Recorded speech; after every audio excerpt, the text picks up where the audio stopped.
아멘. 오늘은 마침 토요일이 되었어요.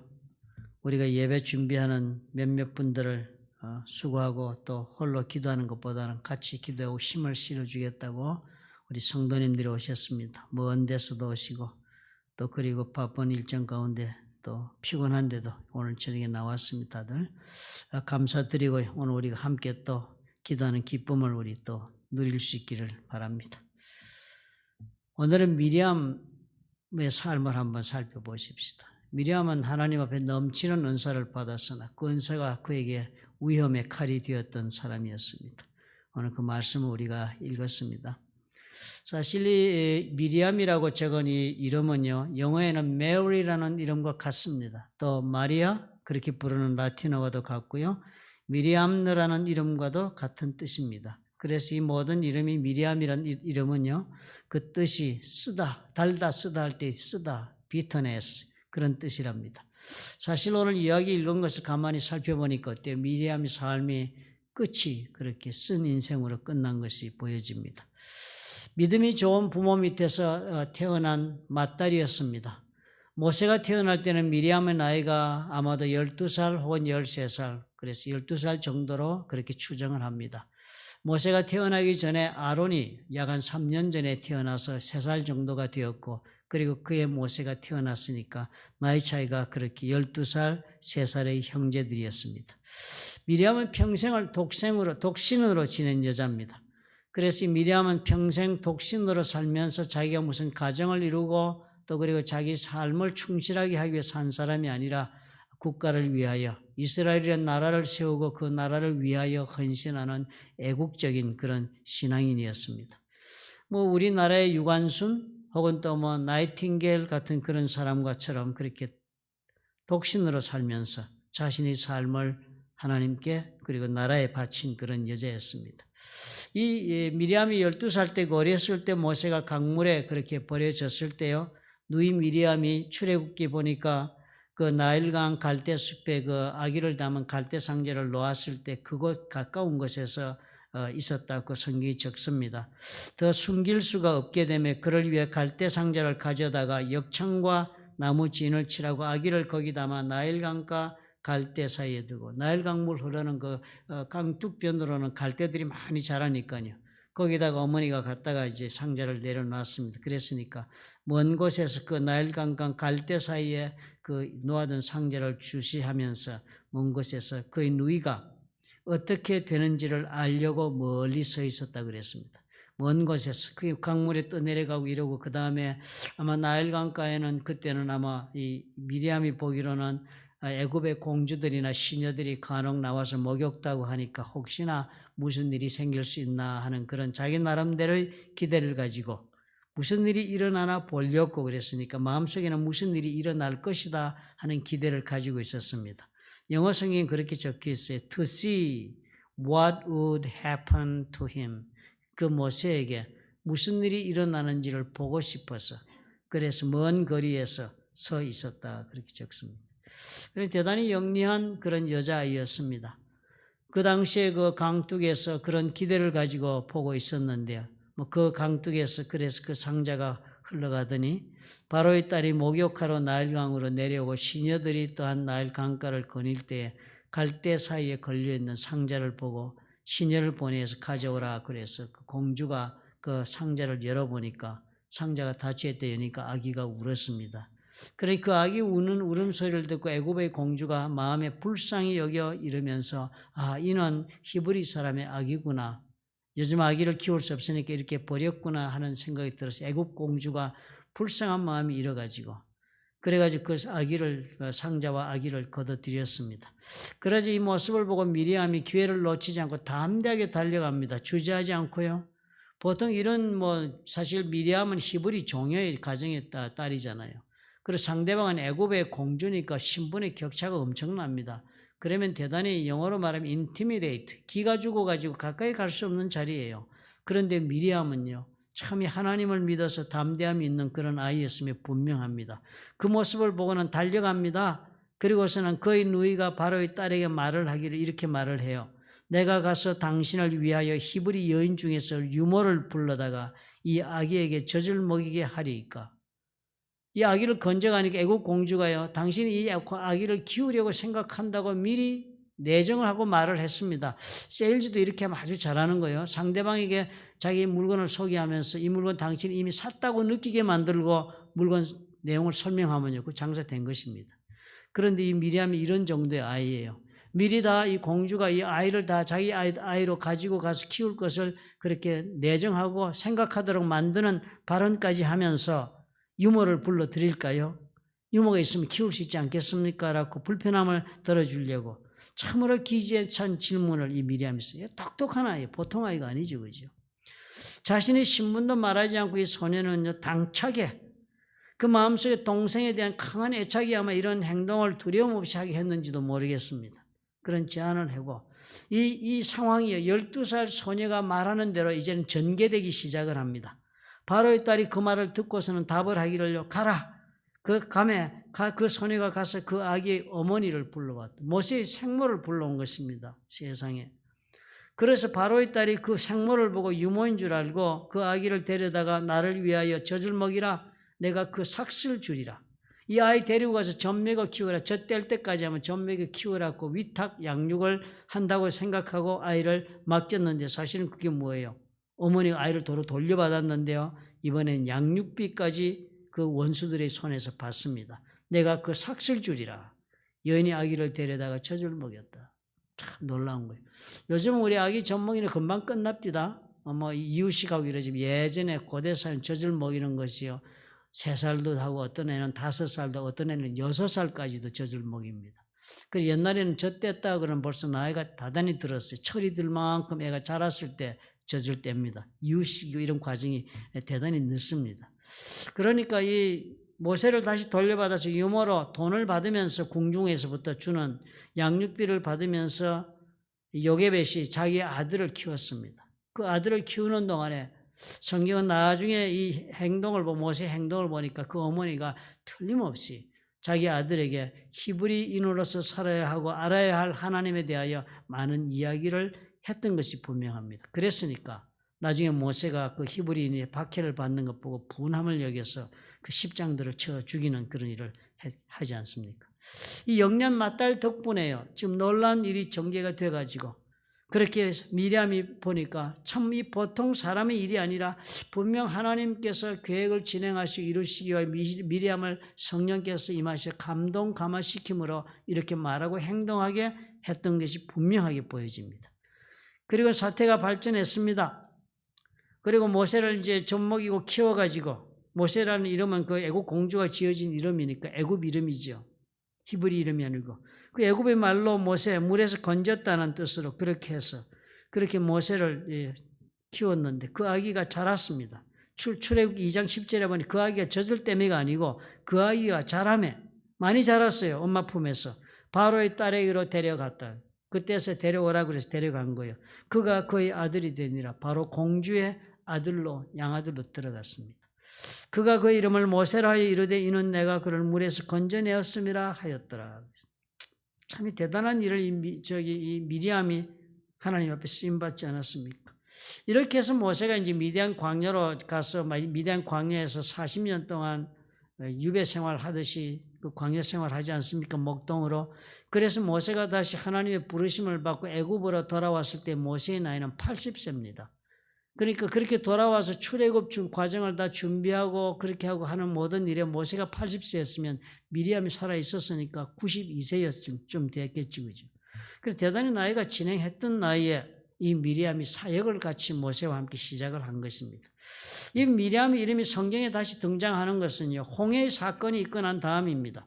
출애굽한 다음에 홍해 사건, 그러니까 홍해가 갈라지고 이스라엘 백성이 그 바닥을, 마른 땅을 건너고 그리고 추격해오던 애굽의 군대들은 그 물이 수장을 시켜버리고 그래서 이스라엘 백성들의 눈으로 이 모든 일을 돌아서서 다 보고 그런 다음에 이스라엘 백성들 앞에서 찬양하는 이야기가 나오는 챕터가 출애굽 15장입니다.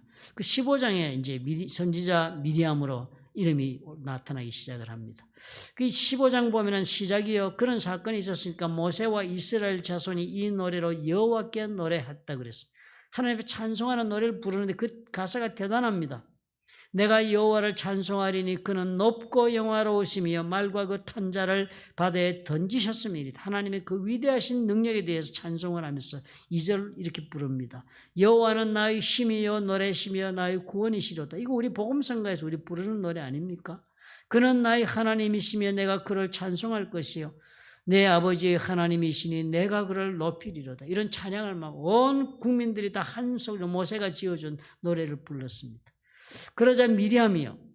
이런 찬양의 노래가 나오니까 미리암이 일어서 가지고 20절에 이렇게 나옵니다. 아론의 누이 선지자 미리암이 손에 소고를 잡으며 이게 무슨 악기인지 모르지만 아마 손으로 잡는 거니까 우리가 자는 뭐 짤짤이 이런 거 비슷한 건지 모르겠으면 영어로는 뭐 팀브렐 그렇게 적었는데 뭔지 잘 모르겠어요. 무슨 손악기 소리를 내는 거겠죠. 모든 여인도 그를 따라 나오며 소고를 잡고 춤을 추었다. 그래 인도자는 미리암이었습니다. 그죠? 대단한 사건이 벌어진 거예요. 미리암이 인도해가지고 온 이스라엘 그 여자 백성들 중에 여자들이 다 젊은 여자들이 나와서 함께 미리암의 인도를 따라서 악기를 들고 잡고 춤을 추면서 노래를 불렀어요. 하나님 앞에. 자, 그 노래를 부르면서 이 미리암도 자기 나름대로의 찬양 시를 적었습니다. 미리암도요. 하나님 앞에서 미리암도 찬양의 시를 적고 그리고 그 찬양의 대로 미리암이 그들에게 화답하여 이르되 너희는 여호와를 찬송하라 그는 높고 영화로우시며 말과 그 탄자를 바다에 던지셨음이로다 하였더라. 모세의 노래를 같이 부르면서 그렇게 미리암이 인도를 했습니다. 이 노래는요, 이 모세가 부르고 미리암이 불러니 성경에 기록된 이 노래의 가사는 아마 이스라엘 국가의 가장 오래된 하나님을 찬양하는 찬양시였을 것입니다. 그 내용도 얼마나 스플렌디드한 거야. 내용이 아주 화려하고 놀랍지 않아요, 그죠? 얼마나 대단한 찬송 가사입니까? 미리암이 이것을 직접 자기도 작곡하고 그리고 같이 불렀던 당사자입니다. 미리암은 어떻게 하나님 이런 영감을 받은 사람이에요. 이런 은사를 엄청난 은사를 하나님으로부터 받아가지고 이 은사를 가지고 이스라엘 백성들을 인도해 갑니다. 강력한 은사를 받았습니다. 그래서 미리암은 찬양을 맡았고 아론은 제사를 맡았으니까 예배를 맡았고 모세는 말씀을 맡고 이렇게 해서 세 사람이 하나님의 뜻을 따라 감사하고 찬양하고 말씀 전하고 양육하고 그렇게 하면서 이 광야의 길을 가는 기둥이 되었습니다. 엄청난 일을 미리암이 하기 시작했습니다. 이 광야를 가는 동안에 참으로 이 사람들이 광야의 행진 동안에 찬양이 얼마나 필요했겠습니까? 여러분 뭐 기도원 가서 여러분 기도해 보시다 하시고 뭐 교회에서 우리가 기도할 때 보면은요. 우리가 그냥 기도는 그냥 기도만 해가면 너무 드라이하고 힘들고 어떨 때는 우리를 지치게 만들지도 모릅니다. 그러나 그 기도를 하면서 우리가 같이 찬양을 함께하며 기도하면 우리는 그 기도의 길을 쉽게 은혜 가운데 걸어가고 그 효과도 그 파워도 그 기도의 은혜도 10배 100배가 될 수 있는 것이 찬양 아닙니까? 미리암이 이걸 맡은 거예요. 광야 40년 길 가는 동안에 미리암이 놀라운 찬양을 가지고 이 백성들을 인도한 것입니다. 지금도 그때의 찬양이 그 곡전 이런 것들이 남아있는 것들이 있습니다, 여러분. 히브리 찬송을 여러분 가만히 추적해 가다 보면요. 그 곡조나 뭐 단조가 우리 옛날에 우리 뭐 아리랑 그런 곡조 있듯이 그렇게 따라 있습니다. 미리암의 복음가는 사람이 없었습니다, 이스라엘에서는요. 사람들의 영혼을 승리와 감격으로 채우는 역할을 했어요. 그리고 하나님 앞에 온전한 예배를 드릴 때 그 영혼을 모아들여서 같이 올려드리는 그런 중대한 역할을 미리암이 한 겁니다. 힘든 길 가는 동안에 이스라엘 백성들은 찬양이 있었기 때문에 그 길을 이기며 갈 수 있었을 것이고 위로받으며 갈 수 있었을 것이고 또 온전히 자신들의 마음을 하나님 앞에 감사함을 표현할 수 있었을 것이고 이것이 하나님께서 미리암에게 준 은사를 통한 평생의 사명이었습니다. 그렇게 미리암 평생 이 일을 하면서 살아갔어야 했는데요. 참으로 놀랍게도 미리암의 삶 가운데 이 평생의 사명을 저버리고 반역하는 일이 일어나게 됩니다. 그 모세가 재혼하면서 아내를 구하는데요. 구스 여인을 구한 거예요. 모세가 구스 여자를 아내로 취하였더니 구스라는 데가 아마 에티오피아라고 합니다. 그러니까 에티오피아 여자를 취하였다. 사실 이 이스라엘 사람들이 애굽에서 출애굽할 때는 많은 중단 잡족들도 함께 따라서 나왔습니다. 이스라엘의 하나님이 정말 위대하신 진정한 하나님이시다. 그래가지고 같이 따라온 사람들 많습니다. 그 중단 잡족이 따라왔으니 그 가운데 많은 사람들이 따라왔겠지요. 그렇게 온중에 구스 여자를 취하였던 것으로 추적해 볼 수가 있겠습니다. 그러니까 미리암과 아론이 모세를 비방을 했습니다. 왜 하필 에티오피아 여자냐? 이방인이냐? 왜 하필 히브리 여인을 관두고 다른 사람을 아내로 취하느냐라는 것으로 모세를 비방했습니다. 그러나 실질적으로 그 어떤 아내를 얻었든지 간에 그 아내가 어떻게 모세에게 영향력을 행사하는 자리에 있게 되는 것 때문에 미리암이 이것을 염려를 한 것이지요. 모세에게 그 끼치게 되는 그 영향력 때문에 이 미리암은 그것을 비방하고 그리고 그것이 잘못되었다고 그렇게 도전한 것입니다. 그래서 사실상 이것은 어느 면에서 볼 때는 미리암의 개인적인 그런 모세에 대한 어떤 질투 혹은 또 모세에 대한 경쟁의식 뭐 이런 것이 출발한 개인적 그런 욕구 때문에 일어난 일이었습니다. 그것이 첫 번째 실책이었습니다. 모세의 개인적 실책에 대한 비방을 한 것.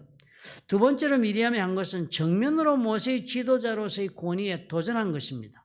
민수기 12장 2절에 그게 적혀 있어요. 그들이 이르되 이 미리암이 자기 동생인 아론과 한 편을 먹고서는 모세를 대적하면서 사람들에게 얘기한 거예요. 공식적으로 사람들 앞에서 여호와께서 모세와만 말씀하셨느냐? 우리와도 말씀하지 아니하셨느냐 하며 여호와께서 이 말을 들으셨더라. 모세의 권위가 하나님과 말씀하고 직접 대면을 하는 데서 나온다고 그렇게 해서 다들 모세의 권위를 부여했는데요. 이 미리암이 그 말 하는 거 모세만 그랬느냐? 나도 했고 아론도 했다 이렇게 나온 거예요. 오, 대단한 도전이지요. 이 미리암과 아론의 그 형제의 도전에 모세는 침묵했습니다. 그리고 침묵한 모세의 심정을 이렇게 적었어요. 이 사람 모세는 온유함이 지면의 모든 사람보다 더했다. 모세가 온유한 사람이니까 아무 말 않고 이 어려운 때를 그냥 참았다 그랬습니다. 참 이 개인적으로 공격한 것은 뭐 개인적인 문제로 끝날 수가 있습니다. 그 뭐 형제간에 뭐 그런 공격할 수도 있죠. 서로가 그렇게 같은 일을 하다가 동역자니까 개인적으로 이렇게 하실 수 있겠습니까? 공격 개인적인 비방이라면 개인적 문제로 끝나지요. 그런데 문제가 뭐였습니까? 미리암이요. 모세를 그 지도자의 자리에 있는 모세의 권위에 대한 도전한 것은 모세의 권위에 도전한 게 아니라 하나님의 권위에 도전한 게 됐습니다. 하나님 그 말을 들으신 거예요. 그러니까 하나님이 이 미리암이 주는 이 정치적인 충격, 사회적인 충격의 여파가 얼마나 컸겠습니까? 미리암이 찬양 인도자인데요. 그 미리암이 찬양을 작사하고 작곡하고 그리고 그것을 가리고 아리키고 그 광야에 행진하는 동안에 그 모든 것이 일어나도록 주관하고 그렇게 하던 최고의 그런 리더였는데 이런 문제가 생기니까 그 지금 이스라엘 그 광야의 그 정치적인 그 조직들, 사회적인 그런 조직 속에 엄청난 문제가 야기된 것입니다. 하나님께서 개입하지 않을 수가 없게 된 것이에요. 그 음성을 들으시고 주님이 여호와께서 갑자기 모세와 아론과 미리암에게 얘기를 한 거예요. 너희 세 사람 다 회막 앞으로 나오너라. 하나님 직접 그 음성으로 모세를 통해 말씀해서 세 사람이 다 나갔습니다. 그랬더니 하나님이 구름 기둥 가운데로부터 강림하신 거예요. 장막문에 하나님 서 계신 거예요. 아론과 미리암을 불렀습니다. 그래서 그 두 사람이 나아가니까 이르시되 내 말을 들으라. 그러면서 하나님이 엄하게 야단을 치시는 거예요. 선지자가 있으면 내가 환상으로도 말하고 꿈으로도 그와 말하고 이렇게 한다. 간접적 소통을 방법을 한다는 거예요. 선지자가 있으면. 그렇지만 내 종 모세와는 그렇지 않다. 그는 내 온 집에 충성함이라 그와는 내가 대면하여 명백히 말하고 은밀한 말로 하지 아니한다. 그는 또 여호와의 형상을 보았다. 모세는 너희들이 생각하던 그런 사람으로 내가 세운 것이 아니라 내 형상을 본 존재다. 라고 얘기를 하면서 너희가 어찌하여 내 종 모세 비방하기를 두려워하지 아니하느냐. 하나님을 비방한 것이 된 것이니까 하나님 이 말씀하신 거예요. 그리고 하나님 진노하시고 떠나셨다. 이게 아마 아론과 미리암이니까 하나님이 죽이지 않으셨을 거예요. 그 다른 사람들 이 정도에 하면은 다 뭐 땅속에 묻고 다 그러지 않았습니까? 뭐 좀 속이고 했어도 뭐 나중에 그 가나안 땅에 들어갈 때 심판하는 거 보십시오. 얼마나 무섭게 하셨습니까? 그래서 구름이 장막에 떠나가고 미리암을 보니까 하나님이 분노하고 떠나고 나시니까 미리암이 문둥병에 걸린 게 보인 거예요. 그러니까 아론이 얼마나 충격을 받았어요. 지는 괜찮았지만 저기 누나가 나병에 걸렸으니까. 이 문둥병이라는 것은 이 저주의 병이 가장 수치스러운 질병이거든요. 하나님이 저주했다는 증거로 이스라엘 사람들은 해석하는 질병이 바로 문둥병입니다. 아론이 이에 모세에게 이르되 슬프도다 내 주여 우리가 어리석은 일을 하여 죄를 지었으나 청하건대 그 벌을 우리에게 돌리지 마소서. 아론이 막 무릎 꿇고 빌었겠죠. 모세가 그러니까 여호와께 부르짖고 기도합니다. 하나님이 원하건대 그를 고쳐주셨어. 그래서 하나님 용서를 받습니다. 그런데요, 그렇지만 하나님이 그냥 문둥병 고쳐주었다고 바로 진으로 들어오라 그러지 않고 진 밖에서 문둥병 걸린 자가 늘 하듯이 너도 일반 백성들과 똑같이 문둥병에 나왔으니까 일주일을 진영 밖에 있다가 그리고 제사장의 확인을 받고 들어오는 절차를 취하라 그러고 그동안에 이스라엘 백성들을 온 국민들이 다 행군을 멈추었다 그랬습니다. 엄청난 치욕적인 심판을 미리암이 받고 만 것입니다.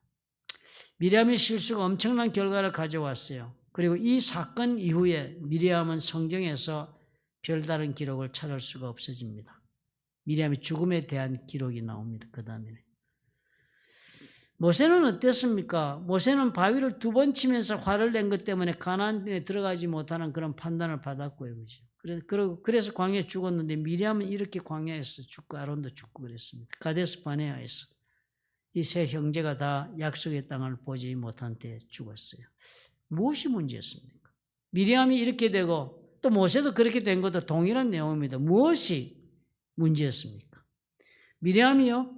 미리암은 자기가 하나님에게 받은 은사, 그것이 자기의 힘의 원천입니다. 그렇지 않아요? 우리가 하나님께 받은 은사는요, 우리의 능력의 근거가 됩니다. 내가 그 은사를 받은 것 가지고 하나님의 일을 하는 데 쓰일 수 있고요. 내가 그 은사 받은 것 가지고 무슨 일인지 하나님 앞에서 할 수 있는 것이 되니까 내 파워의 원천이 됩니다. 이 은사라는 것이 엄청난 것이잖아요. 그런데 이 미리암은 하나님께서부터 받은 이 자신의 그 은사를 가지고 그 자신의 힘인데 그 은사를 가지고 자기가 생각하는 것을 위하여 사용하겠다는 그 유혹을 이겼어야 하는 것입니다. 미리암이 이 어마어마한 은사를 받아서 하나님이 일을 할 때는 좋았는데요. 그러나 그 은사를 가지고 이제는 어떻게 해요? 자신이 생각하는 그 소욕을 위해서 그 지도자의 그 리더십에 도전하는 자신의 그 인간적인 욕망에 그냥 그 은사를 그대로 활용한 사람이 된 것밖에 아무것도 아닌 꼴이 된 것입니다. 이 은사를 받은 사람이 그 은사를 자신의 이런 개인적인 소욕을 위해서 사용할 때 이런 불행한 일을 겪습니다. 모세도 그랬잖아요. 모세도 하나님께서 주신 그 파워, 하나님의 은사를 받은 것 중에 하나가 뭐였습니까? 하나님이 말씀하신 대로 지팡이를 가지고 행하는 일이나 말하는 대로 되는 놀라운 은사를 받았습니다. 하나님의 능력이 그대로 임하는 은사를 받았지요. 그런데 그 바위를 두들겨 팼습니다. 분노해가지고 자기의 성질 부리는 데다가 은사를 사용을 했습니다. 그것 때문에 가나안 못 들어갔지 않습니까? 동일한 것이. 여러분 예수님 기억하시지요? 사단의 유혹을 처음으로 받았습니다. 그죠? 사단의 유혹을 받았다. 40일 금식기도 하거나 성령이 허락해서 사단이 예수님을 시험하러 왔습니다. 그 첫 번째 시험이 뭐였습니까? 첫 번째 시험이요. 그 첫 번째 시험이 우리 예수께서 40일 금식한 다음에 시험하는 자가 와가지고는 네가 만일 하나님의 아들이어든 명하여 이 돌들로 떡덩이가 되게 하라. 이 돌을 보여주면 이 돌들로 돌이 떡하고 모양이 비슷하잖아요. 그죠? 우리 보면 그 프렌치 바게트 이런 데 지금 여러분 마켓에 가서 여러분 사면 뚱뚱한 게 큰 게 꼭 돌 같습니다. 그래 그런 떡 모양의 돌을 보여주면서 이 돌 가지고 떡덩이 만들어 먹어라. 예수께서 그래 대답을 어떻게 했습니까? 기록되었으되 사람이 떡으로만 살 것이 아니요 하나님의 입에서 나오는 모든 말씀으로 살 것이다. 이렇게 했다는 거예요. 떡을 안 만드시고. 그죠? 예수님은 어떤 분이세요? 오병이의 기적을 행하신 분입니다.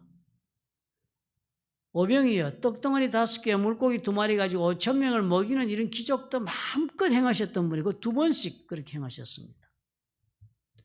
그렇게 행하셨던 분인데 지금 40일 금식하고 예수님 얼마나 배고팠겠습니까? 40일이면 3일 금식해도 그게 아주 정말 배고픈 것은 뭐 한 단계를 넘어갈 정도 극한 상황인데 40일을 금식했으면 이제 금식을 끝났는데 이제 먹어야 되는 그 식욕이 얼마나 강하게 일었겠습니까? 그러니까 사단이 그걸 시험한 거예요. 능력이 가지고 있으니까 하나님에게서 받은 은사, 하나님이 부여한 능력이 있으니까 예수님이 그 말한 거예요. 당신 능력이 있으니까 능력을 발휘해가지고 당신 필요한 거 만들어 써라. 당신을 위해 그 능력을 사용해 보라. 이 말을 한 것이나 똑같은 것입니다. 그런데 예수님은 그것을 무엇으로 간주했습니까? 사단의 유혹으로 간주했습니다. 놀라운 일 아니에요?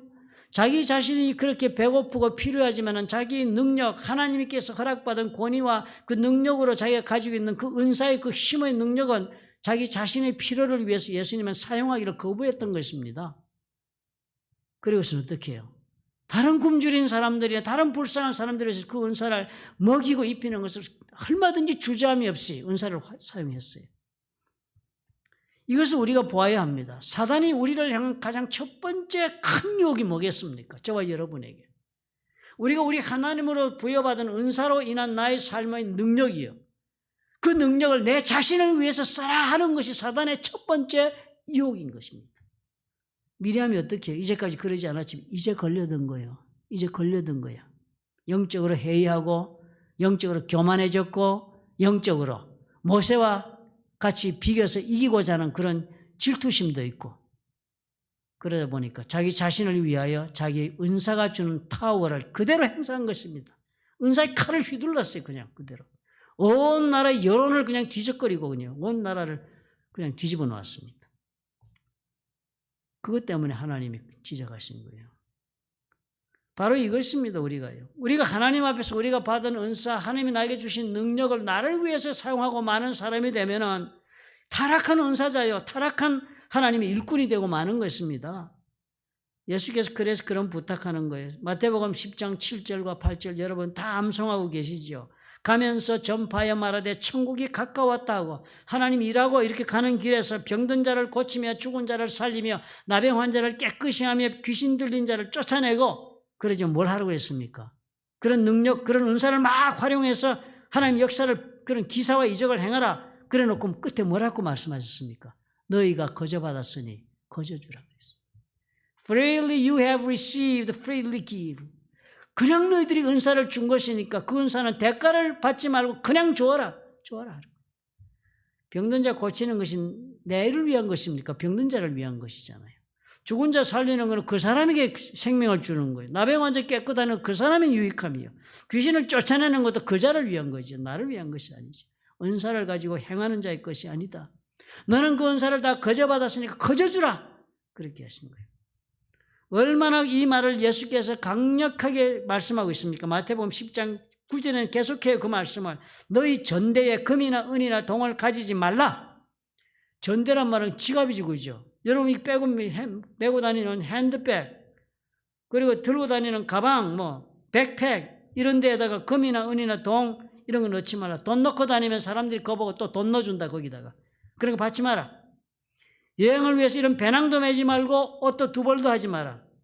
신이나 지팡이도 가지지 말라. 다 이게 뭐예요? 물질의 그 무슨 보탬이 되고 물질을 유지하게 만들고 저축하게 만들고 더욱더 물질을 쌓게 만드는 유혹이 될 수 있는 모든 것들을 다 버리라고 했습니다. 그러면서 이 말씀에 이는 일꾼이 자기의 먹을 것을 받는 것이 마땅하다. 하나님 먹여주시겠다는 거예요. 그래서 어느 성이든 들어가거든 처음 들어간 집에서 그냥 대접받고 거기서 눌러앉아서 먹고 마시고 하면서 네 할 일 다 해라 하나님 일. 만약에 그렇게 갔는데 그런 대접이나 너 필요한 것을 채워주지 않거든 신발에 먼지를 털고 그 동네를 떠나라 그랬습니다. 그리고 주님이 이렇게 말씀했어요. 내가 진실로 내게 이르노니 심판날에 소돔과 고모라 땅이 그 성보다 견디기 쉽다. 얼마나 무슨 얘기. 얼마나 주님이 확실하게 삶을 돌보고 채워주겠다고 확실하게 주님이 약속하시고 있기 때문에 이렇게 말할 수 있는 거예요. 만약에 네 필요한 게 안 채워지거든 나오라. 내가 책임지겠다. 그 대신에 그쪽은 어떻게 해요? 심판하시겠다는 거예요. 그리고 하시는 말씀이 이어서 보라 내가 너희를 보내며 양을 이리 가운데로 보냄과 같다. 그러므로 너희는 뱀과 같이 지혜롭고 비둘기같이 순결하라. 이 문제에서 이렇게 깨끗하라는 거예요. 이 문제에서 지혜롭고 그렇지만 깨끗하라. 그게 뭐랄까요? 자기가 받은 은사를 활용할 때 그래라. 사람들을 삼가라. 거기서도 문제가 나오니까. 참 놀라운 말씀이 그죠? 미리암이 지금 이 문제에서 실족하고 그리고 사역이 끝났습니다. 우리가 이 말씀을 마음속에 깊이 새겨드려야 하겠어요. 우리는 다 하나님으로부터 성령의 임재하심과 위로부터는 성령을 받아서 성령으로부터 은사를 다 받은 사람들입니다. 고린도전서 12장 여러분 꼭 보십시오. 그 고린도전서 12장에 보면은요, 이런 이야기가 나옵니다. 은사에 관한 이야기가 많이 나오면서 사절에 이렇게 시작을 해요. 은사는 여러 가지나 성령은 같고 직분은 여러 가지나 주는 같으며 또 사역은 여러 가지나 모든 것을 모든 사람 가운데서 이루시는 하나님은 같아. 각 사람에게 성령을 나타내시면 유익하게 하려 함이라. 이 성령이 임하셔가지고 각자에게 각각 다 이 은사를 다 주신다는 거예요. 별의별 은사를 다 주시는데 그렇게 준 은사는 여러 종류지만 그 원천은 단 한 성령님이시다. 그리고 그렇게 각 성령님이 각각이 그렇게 막 은사를 부어주시는 것은 다른 것이 아니다. 성령을 그렇게 나타내시면 유익하게 하려 합니다. 유익하게 하려 하며 무엇을 유익하게? 나를 유익하게 하려고요? 글쎄요, 모르겠네요. 이 말씀만 보고서. 영어를 보니까 조금 더 자세히 적혀 있네요. The manifestation of the Spirit, 성령의 그 역사하심이 드러나는 것, 성령의 그 은사의 결과가 나타나는 것이 is given for the common good. common good, 나의 이익을 위해서가 아니라 나의 유익을 위해서가 아니라 나와 너와 모든 사람들이 공통적으로 유익함을 이루는 일에 쓰라고 이 성령이 주셨다는 거예요. 이게 은사의 목적인 것입니다. 여러 사람을 이롭게 하기 위해 성령의 은사를 주셨다는 거예요. 은사가 어떤 종류가 있었습니까? 은사가 뭐 보통 한두 가지가 아닌 여러 종류가 주면 그 은사가 또 여러 종류 서로 다른 것을 각 사람에게 준다고 고린도서가 적습니다. 그죠? 성령으로 말하면 어떤 사람이 지혜의 말씀의 은사, 어떤 사람이 지식의 은사, 병 고치는 은사, 또 어떤 사람 능력 행함의 은사, 예언의 은사, 방언의 은사, 방언 통역 은사, 여러 은사를 주는 거예요. 여기 기록되지 않은 은사도 다 우리가 받은 은사는 다 성령이 주신 거예요. 이 모든 일은 같은 한 성령이 행하사 그의 뜻대로 각 사람에게 나누어 주는 것이다. 은사를 그렇게 주신다는 거예요. 여러분, 은사라는 단어요, 우리가 교회에서는 은사라고 부릅니다. 그런데 그 은사라는 것은 영어로는 동일하게 씁니다. gift, 선물로 받은, 은사라는 뜻이 거저 선물로 받았다는 뜻입니다. free gift. 그래서 영어로는 gift라고 은사를 쓰는 단어를 우리가 은사라고 번역합니다. 이 gift라는 단어는 우리가 은사라고만 번역하지 않습니다. gift 그러면 재능이란 뜻입니다. gifted child 그러면 재능 있는 아이 그럽니다. 머리가 좋고 아주 특기로 아주 음악에 재능이 있든지 미술에 재능 이러면 gifted 아이라고 child라고 그러죠. 그 gift란 말이 그겁니다. 은사는 세상의 재능인 것입니다. 우리가 재능이 없는 사람은 다 무엇인가 자기 나름대로의 은사를 받고 재능을 받은 것, 그것이 하나님으로부터 온 것이다. 하나님 그렇게 줬다는 거예요. 그렇게 줘가지고 그거 가지고 어떻게 해요? 남들에게, 사람들에게 공통적인 유익한 일을 하면서 그 한평생을 살도록 하려고 그런 재능을 주셨다는 거예요. 기프트를 주었다. 재능이란 말은 기프트 말고 다른 말로 영어로 뭐라고 하시는지 아시지요? 탤런트라고 얘기합니다. 탤런트라는 단어는 우리 성경에서 발음을 좀 다르게 번역했죠. 달란트. 그 달란트가 영어는 탤런트입니다. 달란트 비유가 바로 그 비유입니다. 그렇게 해서 하나님께 주신 것이니까요. 우리가 첫 번째 미리암의 실수를 보면서 아, 그렇구나. 미리암의 실수가 바로 그것이었구나. 미리암의 성공도 하나님이 주신 은사 때문에 이루어진 성공이었고요. 미리암의 몰락도 그 인사를 자기 자신의 개인적 목적을 달성하기 위한 도구로만 썼을 때 몰락이 시작된 거예요. 우리 가운데는 어떤 분들은 나는 받은 은사가 없다 말하고 싶은 분도 계실 것입니다. 나는 받은 은사가 없다. 나는 받은 기프트가 없다. 나는 받은 달란트가 없다. 달란트 비유 여러분 아시죠? 5달란트, 3달란트, 1달란트를 받았습니다. 각자. 1달란트 받은 자는요, 그 받은 것이 없다고 생각하고 땅에 묻었습니다. 이것 가지고 없는 것 가지고 뭐 하다가 실패하면 주인한테 혼난다 싶어 땅바닥에 묻었습니다. 쓰지도 않았다는 거예요. 쓰지도 않았다. 3달란트, 5달란트 다 활용해가지고 개발하고 이래가지고 투자하고 개발하고 활용하고 그래가지고 열매를 맺는데 나는 달란트 받은 것이 없어 하는 사람은 땅에 묻고 자기 은사를 안 쓰는 사람인 거예요. 개발도 안 하고 투자도 안 하고. 그래서 그 사람은 어떻게 됐습니까? 한 달란트 받아서 그렇게 살면 다 빼앗아 버리겠다. 그것조차도. 우리가 하나님이 주신 은사를요, 우리는 5달란트 받은 사람처럼 마음껏 개발하고 투자하고 우리 인생을 꽃피우라고 주신 것입니다. 그러나 그 꽃피우는 방법이 나의 것을 만들고 나를 위하여 쓰고 해서 꽃피는 것이 아니고요.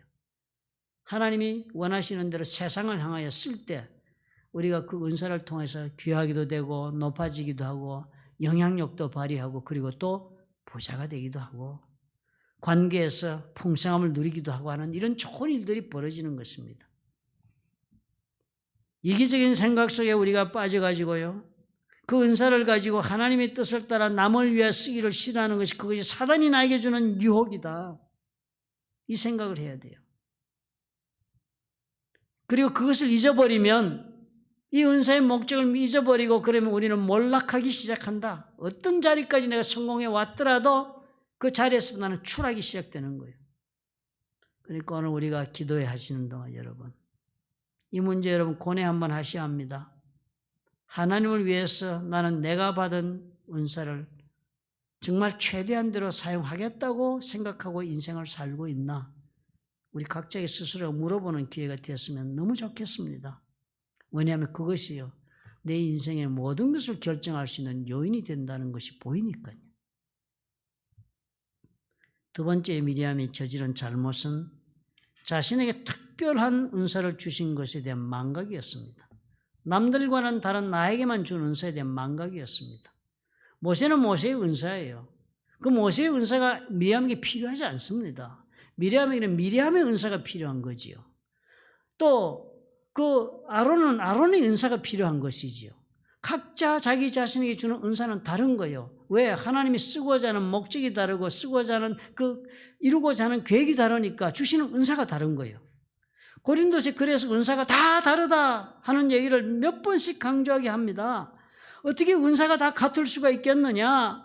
다 예언자가 되고 다 선지자가 되고 다 교사가 되고 다 병 고치는 자가 되고 다 권능 능력 행하는 자가 되겠느냐? 그렇지 않다는 거예요. 서로가 다 다른 은사를 받아서 살도록 한 것이 하나님의 교회를 이루는 그런 원칙이었다. 너희는 더 큰 은사를 사모하는 것 좋다는 거예요. 큰 은사 사모해라.